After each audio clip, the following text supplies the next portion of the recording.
Samantala, alamin po natin ang update mula mismo sa loob ng Senado kay Lay Alvis na naroon ngayon. Lay? Yes, Gigi, kaka-adjourn na lang ng paglilitis ngayong araw at magpapatuloy ito bukas.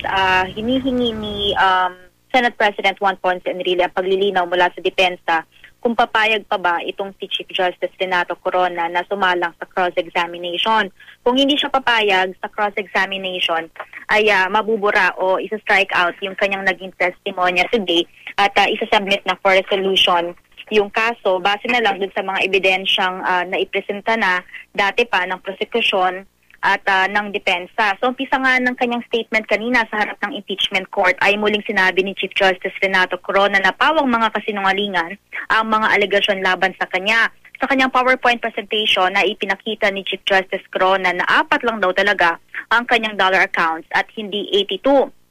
Ito raw ay yung sa BPI, Allied Bank at 2 sa PS Bank. Tinawag niyang malicious lie ang sinabi ni Ombudsman Conchita Carpio Morales na mayroon siyang $10 to $12 million sa 82 accounts.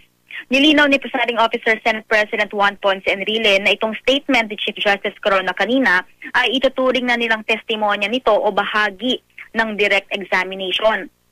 Ipiniliwanag din kanina ni Chief Justice Corona na nag-invest sila sa foreign exchange simula pa noong 1960s kaya lumago nga raw ito ng lumago. Hindi rin naman daw talaga isinasama sa SALN ang foreign accounts. Pero hindi pa niya sinasabi ang halaga ng kanyang dollar deposits. Ang peso accounts naman daw niya ay 3 lamang at hindi raw lahat ng laman nito ay sarili niyang pera. Kasama raw dito yung pera ng Basa Guidote Enterprises, gayon din ang perang inihabilin sa kanya ng kanyang ina. Kapansin-pansin ang pagiging emosyonal ng Chief Justice kanina habang ibinibigay ang kanyang panig sa gitna ng mga alegasyon laban sa kanya. Sa usapin naman ng Basa Guidote Gigi, ayon sa Chief Justice, ang tiyuhin ng kanyang misis na si Jose Basa III ang nanlamang umano sa kanyang biyenan. Narinig ito mismo ng pamilya ni Mr. Basa na naroon kanina sa session hall para nga mag-observe. Ang isa naman sa mga highlight ng kanyang testimonya kanina ay nang pumirma siya ng waiver nga sa confidentiality ng kanyang bank accounts.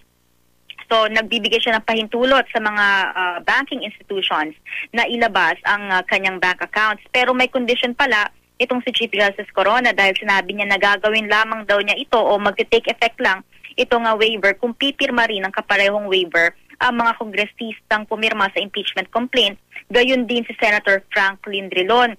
Pero pagkatapos nga ng kanyang testimonya kanina, Gigi, ay ikinagulat nga ng lahat, maging ng kanyang mga abogado, nang walang sabi-sabing lumabas ito mula sa session hall.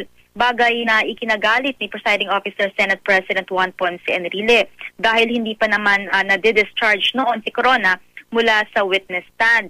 It turns out, Gigi, na pumunta pala ito sa isang holding room at na malapit na sa session hall at paglabas nito ay naka-wheelchair na at dinala sa clinic.